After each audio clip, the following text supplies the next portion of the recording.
Maeya TV. My name is Eligia. I'll be your host today, and I am joined by actor Bill Houskeeper, who has been in things such as Soldier's Secret, Straw Girl, and The Last Passage, as well as many upcoming projects and past projects as well. So, how are you, Bill? I'm great. Thanks a lot for having me out. I appreciate it. Yeah, we're really happy that you're here, and hopefully you get to talk about some of your upcoming projects too later. So, I'd like to start off asking where you grew up. So I'm actually from a really small town out in Utah called Price. Um, it's also where I went to college and everything for my associates before going off to Colorado at Mesa State University, where I also majored in theater. And you majored in theater, so you have a degree then. Do you have a bachelor's? I have 3 degrees. Oh, that's amazing. Okay, what else? What are the other ones in? A bachelor's in tech design as well as associates. Oh wow, that's really cool. That's really impressive. I didn't know that about you actually. That's cool. Okay, so what made you want to become an actor? Because you were somewhere else. You weren't in LA originally, so. Right. Really, I just really enjoy coming up with the puzzle. So the way that I see a character is just like a person. It's just a person on paper, and every person is kind of a puzzle. And I was meeting new people and trying to figure out what they're like, what they're about, what makes them who it is that they are. And a character is just as complex as an actual person.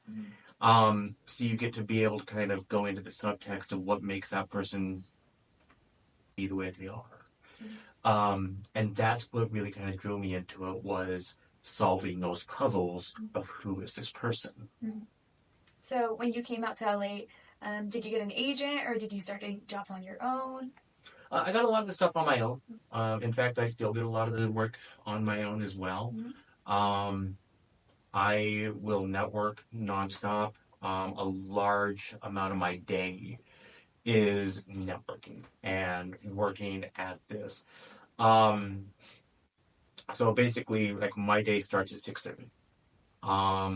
And I get up between 6 and 7. It's usually about 6:30 is my average wake-up time. And I will go till about 10 o'clock at night. So it's nonstop. It's networking. It's memorizing. Character analysis, script analysis if I've got a project going on. And if I don't have any auditions or a project happening, it's networking. It's just getting out there and just trying to meet new and interesting people. Do you remember your first audition here in LA? Yes, I do. It was actually for a Shakespearean show in Garden Grove. It must have been 2003. And my roommate at the time, he moved out to LA before me, but he was somebody I knew from college. And so I called him up one day. I was like, "How's Colorado?" He goes, "It's great. I don't live there anymore. I'm living in North Hollywood. It's a 4-bedroom house, and the rent is $350 a month. And there's a room available next week if you want it." And I said, "That sounds great. I'll be there next week." And that's how I moved to LA. And he had found the audition in the Backstage publication. And we both went in and auditioned. I did not get the part, but he did.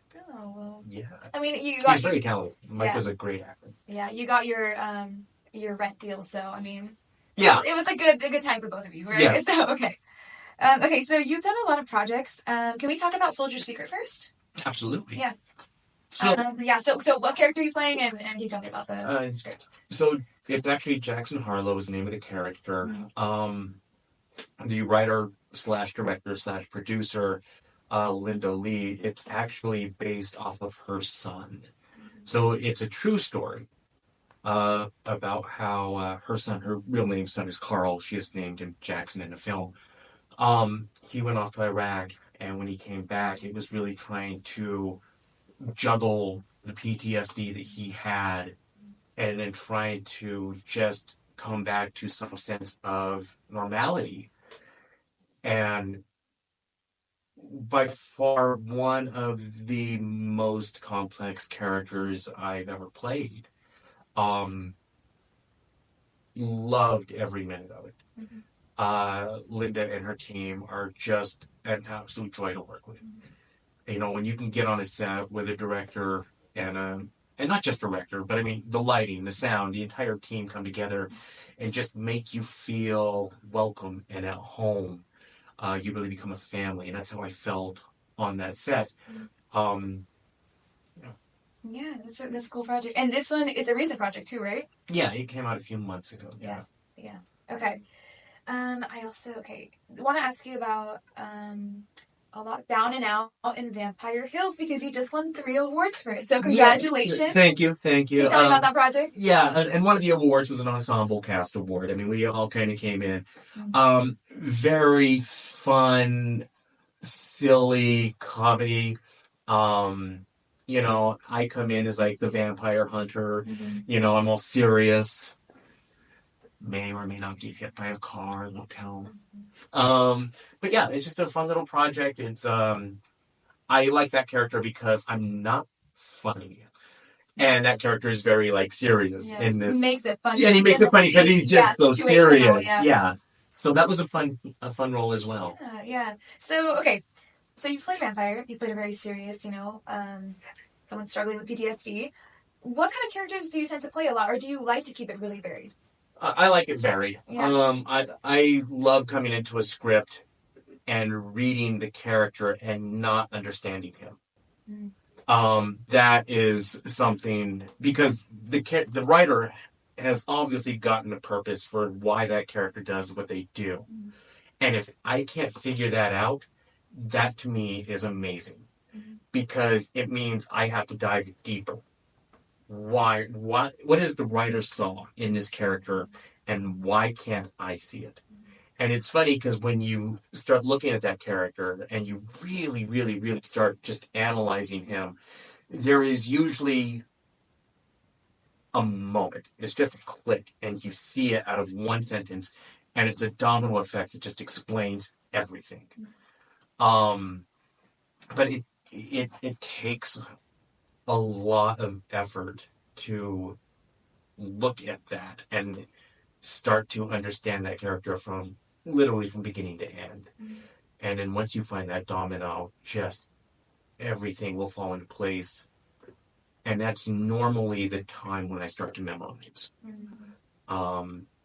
My thing is from 4 to 6 at night, I will pick a scene. And I will just work on that scene for 2 hours. Read it many times. Try not to memorize it too much. Then from 8 p.m. to 10 p.m., I get in my car and I drive. And I drive down Hollywood. I will go into Laurel Canyon, drop into the valley, and I will drive back down, I guess it's Cahuenga Pass, back into Hollywood, and I will go to Santa Monica, right down Santa Monica Boulevard. And all that I'll be doing while I'm doing that 2.5 hour drive is thinking about this character. Oh, wow. That's so interesting.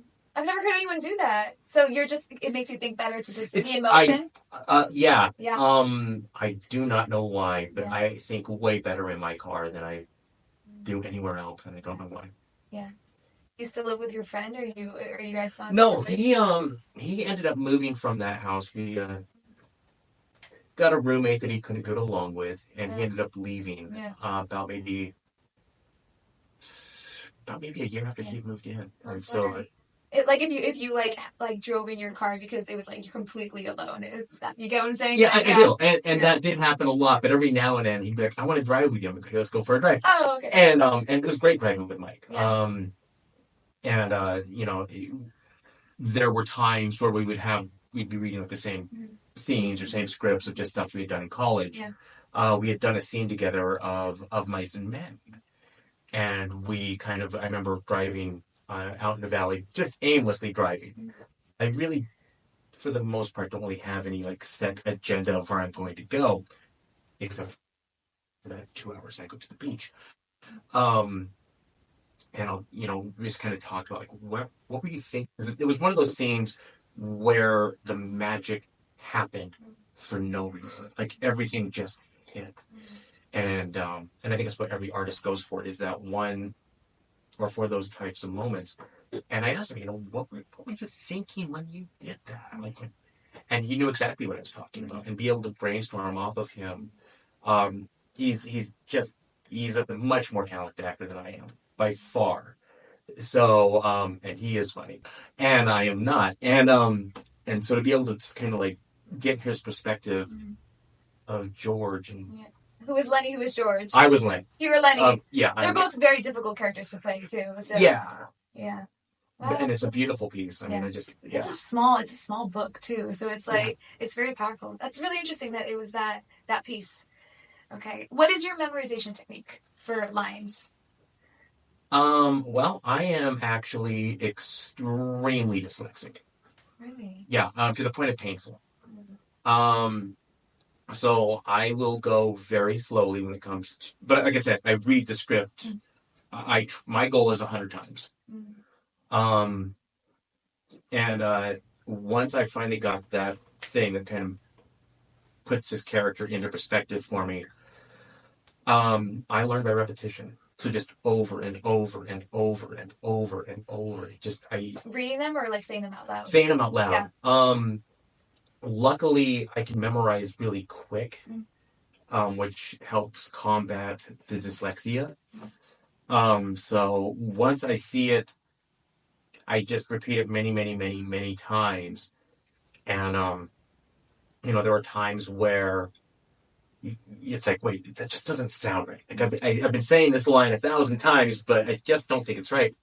And then I'll look at the script and no, that was right. Like you've got it, or you've got to tweak it, or whatever it is, and you kind of fix whatever is kind of gotten out of line with the rest of the script. Mm-hmm. That's pretty good. Okay, so let's talk about Jack Be Nimble. So what was your involvement with this? Oh, wow. Okay. So Jack Be Nimble, that one was amazing because there was a feeling of epic awesomeness that did not leave me and I think many of the cast members until about a week after we got done filming. I mean, I remember getting on the flight going, that was just amazing.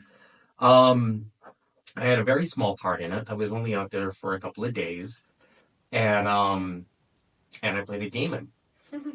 And just coming into that character, because it's all supernatural, so you get to kind of play around a little bit, but he's also, possessed somebody, so you get to have a lot more of play and imagination with it.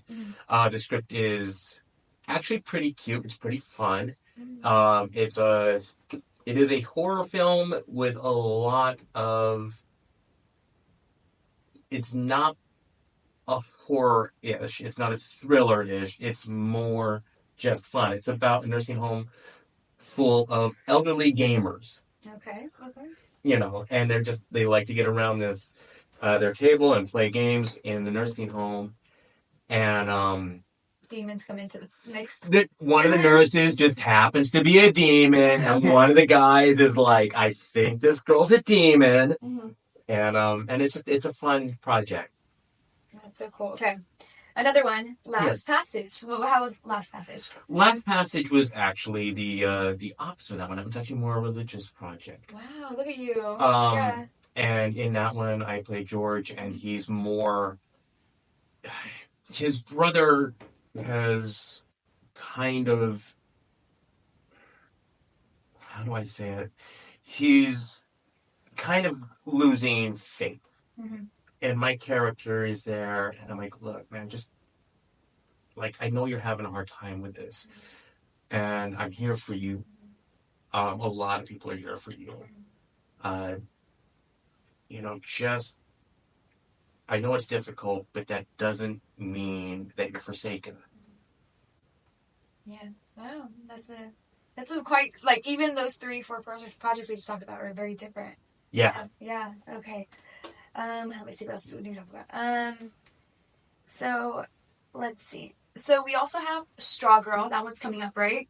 Well, so we did a short of that, and we filmed that out in Idaho a few months ago, and we're getting ready to start production on the feature-length one. I really got to give like a special shout out to the girl in the Straw Girl. Her name is Gabby Gilmore. a 14-year-old young actress who is just amazing. I mean, absolutely amazing. We had her in makeup for hours, and she just didn't complain at all, and just it was freezing outside on set, and we put her on, in jackets and stuff and everything to make her as comfortable as possible. But she loved every second of it, and that was another one where we all left set and are just completely there's an energy that just keeps on following it. Is there a project that you're very proud of being, where the set say you took something from it that you've carried with you to other projects? Yeah. It was actually a play, Taming of the Shrew. Oddly enough, we're going to jump back. My buddy Mike, he had the leading role, and I played Curtis, which is a smaller role in the film. And that was the script. That was the part where I figured out how to make a character come to life. Curtis, for people who don't know the Taming of the Shrew script or Shakespeare, he's a servant of Petruchio, and he's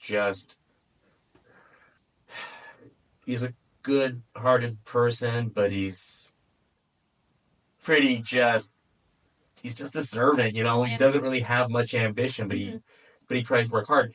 He's dirty, he's rowdy, he's probably crude and offensive, but again, driving in my car around Grand Junction, Colorado, I was like, who is this guy? What is this guy, like, what makes him tick? And it just all came to me as like, this is what this guy would do. This is who this guy would be.